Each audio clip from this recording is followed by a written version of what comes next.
Hello and welcome to IAS toppers precharge current affairs fast revision video series. ये video series में हम government schemes के बारे में बात करने वाले हैं। तो सबसे पहले बात करते हैं शुद्ध शुद्धि के बारे में। शुद्ध शुद्धि एक प्लेगरिज्म डिटेक्शन सॉफ्टवेयर है। प्लेगरिज्म यानी कि कोई भी व्यक्ति का जो ओरिजिनल वर्क है, अगर उसको मैं कॉपी करके मैं खुद के नाम से वो वर्क को पब्लिश करूँ तो उसको प्लेगरिज्म कहता है। इसका मेन ऑब्जेक्टिव ये है कि भारत में जो रिसर्च पेपर है उसकी क्वालिटी को इम्प्रूव करना, यानी कि कोई भी रिसर्च पेपर कोई दूसरे व्यक्ति का जो वर्क है उसको कॉपी करके खुद के नाम से वो रिसर्च पेपर पब्लिश ना करे। तो इसके लिए ये सॉफ्टवेयर को बनाया गया है। ये सॉफ्टवेयर को ministry of human resource development ने लॉन्च किया है और ये सॉफ्टवेयर का जो इम्प्लीमेंटेशन है वो इंफॉर्मेशन एंड लाइब्रेरी नेटवर्क, जो कि यूनिवर्सिटी ग्रांट कमीशन का एक इंटर यूनिवर्सिटी सेंटर है, वो इसको इम्प्लीमेंट करता है। तो चलिए बात करते हैं महिला किसान सशक्तिकरण परियोजना के बारे में। ये स्कीम को सेंट्रल गवर्नमेंट ने 2011 में लॉन्च किया था। ये स्कीम दीनदयाल अंत्योदय योजना नेशनल रूरल लाइवलीहुड मिशन का एक सब कंपोनेंट है। ये स्कीम के बारे में हम नेक्स्ट स्लाइड्स में बात करेंगे। ये स्कीम का जो इम्प्लीमेंटेशन है वो NRLM के साथ साथ state rural livelihood mission, community based organisation and non governmental organisation ये स्कीम को इम्प्लीमेंट करता है। ये स्कीम का जो मेन एम है वो है कि जो भी वुमन अभी एग्रीकल्चर में इन्वॉल्व है उसके उनका जो प्रेजेंट स्टेटस है उसको इम्प्रूव करना है। क्योंकि अगर आप देखें तो मोर देन 80% जो रूरल वुमन है वो अपनी रोजी रोटी के लिए एग्रीकल्चरल एक्टिविटीज़ के ऊपर डिपेंडेंट है। हालांकि उनका जो वेज है वो कंपेयर टू मैन काफ़ी कम है। तो ये प्रॉब्लम को सॉल्व करने के लिए ये स्कीम को लॉन्च किया गया था।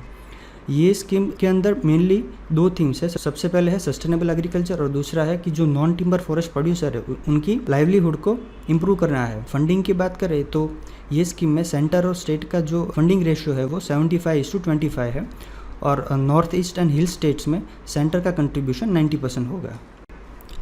अब बात करते हैं PM किसान स्कीम के बारे में। ये स्कीम को सेंट्रल गवर्नमेंट ने 2019 एंड 20 के इंटरिम बजट में अनाउंस किया था। ये जो स्कीम है वो एक सेंट्रल सेक्टर स्कीम है, यानी कि इसमें सेंट्रल गवर्नमेंट 100% फंडिंग प्रोवाइड करती है। ये स्कीम का मेन ऑब्जेक्टिव ये है कि जो भी small and vulnerable land holding farmer families है उनको एग्रीकल्चरल एक्टिविटीज़ को कैरी आउट करने में जो भी प्रोडक्ट्स की ज़रूरत पड़ती है वो प्रोडक्ट्स को प्रोक्योर करने में ये स्कीम फाइनेंशियली सपोर्ट करती है। ये स्कीम के तहत vulnerable land holding farmer families को 6,000 रुपीज़ पर ईयर प्रोवाइड किया जाता है। एलिजिबिलिटी की बात करें तो सभी लैंड होल्डिंग फार्मर फैमिलीज ये स्कीम के बेनिफिट के लिए एलिजिबल है। जून 2019 से पहले जो भी लैंड होल्डिंग फार्मर फैमिली के पास लेस देन 2 हेक्टर की लैंड हो वही फार्मर फैमिलीज ये स्कीम का बेनिफिट ले सकती थी। हालांकि जून 2019 के बाद all land holding farmer family are eligible to take benefit of this scheme.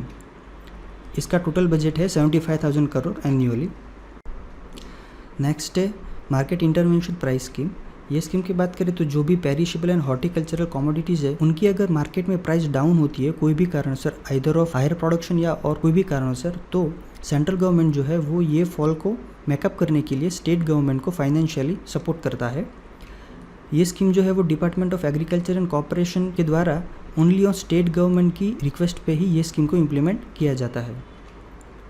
ये जो स्कीम है वो over the previous normal year ये कमोडिटीज़ में एटलीस्ट 10% इंक्रीज इन प्रोडक्शन हो या तो 10% डिक्रीज इन रेट्स हो। ये दोनों कंडीशन में से अगर कोई भी एक कंडीशन फुलफिल होती है तभी स्टेट गवर्नमेंट सेंट्रल गवर्नमेंट को ये स्कीम को इम्प्लीमेंट करने के लिए बोल सकता है। ये स्कीम के तहत नाफेड यानी कि national agricultural cooperative marketing federation of India और स्टेट एजेंसीज जो है वो कुछ प्री डिटरमाइंड क्वांटिटीज़ ये कमोडिटीज़ की प्रोक्योर करता है जब तक प्राइस स्टेबलाइज ना हो या तो फिर कोई एक फिक्स पीरियड के लिए।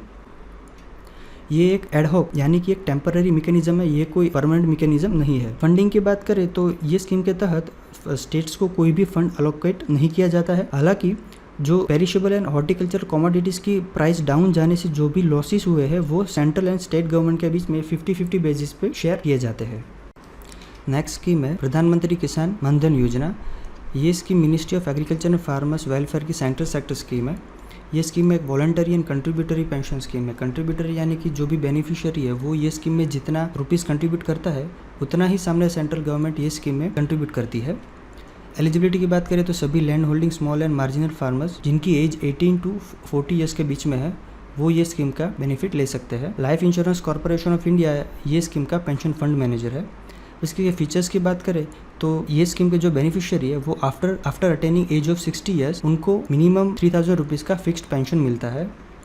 हालांकि जो भी बेनिफिशियरी है उनको मंथली 55 से 200 रुपीज़ के बीच में ये स्कीम में कंट्रीब्यूट करना होता है टिल दे रीच 60 ईयर्स। ये स्कीम में से एग्जिट होने के लिए मिनिमम 5 साल तक कंट्रीब्यूशन करना ज़रूरी है। पीएम किसान स्कीम के जो बेनिफिशियरी है वो डायरेक्ट डेबिट फैसिलिटी का ऑप्शन ले सकते हैं। डायरेक्ट डेबिट फैसिलिटी यानी कि जो फार्मर्स है वो अपने सेविंग अकाउंट में से ऑटोमेटिकली जो पेंशन में उनको कंट्रीब्यूट करना है वो डेबिट हो जाता है। अगर ये स्कीम के बीच में बेनिफिशियरी की डेथ हो जाती है तो उनके स्पाउस या हेयर को 50% ऑफ द टोटल पेंशन उनको मिलता है। हालांकि जो बेनिफिशियरी है और उनके स्पाउस और हेयर दोनों की डेथ हो जाती है तो जो पेंशन का जो कॉर्पस है वो पेंशन फंड में वापस क्रेडिट हो जाता है। अब बात करते हैं पार्टिसिपेटरी गारंटी स्कीम के बारे में। ये स्कीम जो है वो भारत में जो भी ऑर्गेनिक प्रोडक्ट्स है उसको सर्टिफिकेशन प्रोवाइड करती है। ये सर्टिफिकेशन आइदर डॉक्यूमेंटेड लोगों के फॉर्म में हो सकता है या तो कोई स्टेटमेंट के फॉर्म में भी हो सकता है। ये स्कीम का जो मेन एम है वो ये है कि भारत में जो भी ऑर्गेनिक प्रोडक्ट्स का प्रोडक्शन हो रहा हो वो सेंट्रल गवर्नमेंट की क्वालिटी स्टैंडर्ड की जो गाइडलाइन है उसके अकॉर्डिंग ही हो। एडवांटेजेस की बात करें तो ये जो ऑर्गेनिक प्रोडक्ट्स के जो सर्टिफिकेशन लेने की प्रोसीजर है वो काफ़ी सिंपल है। साथ ही साथ जो रीजनल पीजीएस ग्रुप है उनमें म्यूचुअल सपोर्ट होने से कोई एक रीजनल पीजीएस ग्रुप के मेंबर्स दूसरे रीजनल पीजीएस ग्रुप है वहाँ पे अपनी प्रोडक्ट्स को बेच सकता है। तो इससे क्या होगा कि कोई एक रीजनल पीजीएस ग्रुप की जो ऑर्गेनिक प्रोडक्ट्स है उसको ज़्यादा एक्सपोजर मिलेगा। साथ ही साथ ये हर एक फार्मर को इंडिविजुअल पीजीएस सर्टिफिकेट्स प्रोवाइड करता है। उससे क्या होगा कि फार्मर को अगर पीजीएस ग्रुप के आउटसाइड भी अपना ऑर्गेनिक प्रोडक्ट्स को बेचना है तो वो इजीली बेच सकता है। नेक्स्ट बात करते हैं गवर्नमेंट ई मार्केट प्लेस के बारे में। गवर्नमेंट ई मार्केट प्लेस एक ऑनलाइन वन स्टॉप पोर्टल है जिसके तहत सेंट्रल गवर्नमेंट, स्टेट गवर्नमेंट या तो पीएसयू के सभी department common use goods and services जैसे कि फर्नीचर है, मेडिसिन है, वो सब चीज़ें ये पोर्टल में से खरीद सकते हैं।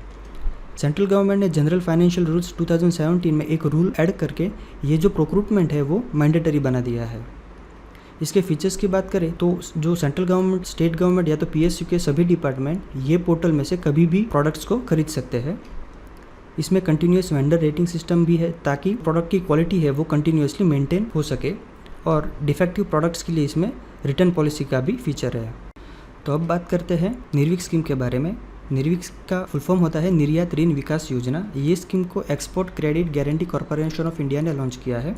ये एक एक्सपोर्ट क्रेडिट इंश्योरेंस स्कीम है, यानी कि अगर कोई भी इंडियन एक्सपोर्टर फॉरेनर को कोई भी गुड्स या तो सर्विसेज को बेचता है, हालांकि वो फॉरेनर ने वो गुड्स या तो सर्विसेज का अभी तक पेमेंट नहीं किया है, तो ऐसी सिचुएशन में ये स्कीम इंडियन एक्सपोर्टर को एज ए रिस्क प्रोटेक्शन के फॉर्म में हेल्प करती है। तो जो टोटल नॉन पेमेंट है उसका 90% ऑफ प्रिंसिपल प्लस इंटरेस्ट ये स्कीम इंडियन एक्सपोर्टर को प्रोवाइड करती है। ये 5 साल तक के लिए स्कीम है, फ्रॉम 2019 टू 2023 तक।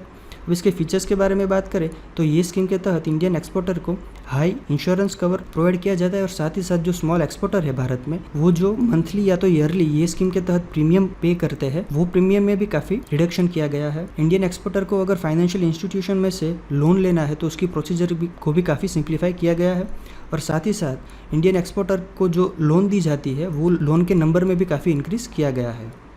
अब देखते हैं एक्सपोर्ट क्रेडिट गारंटी कॉरपोरेशन के बारे में। इसको 1957 में सेटअप किया गया था। ये ministry of commerce and industry के तहत काम करता है। इसके फंक्शन के बारे में बात करें तो मेनली इंडियन एक्सपोर्टर को क्रेडिट रिस्क इंश्योरेंस प्रोवाइड करता है। ये इंडियन एक्सपोर्टर को एक्सपोर्ट रिलेटेड एक्टिविटीज़ में गाइडेंस भी प्रोवाइड करता है, और साथ ही साथ ओवरसीज बायर की जो क्रेडिट वर्दीनेस होती है, यानी कि उसके ऊपर इंडियन एक्सपोर्टर कितना भरोसा कर सकते हैं, उसके ऊपर ये इन्फॉर्मेशन प्रोवाइड करता है।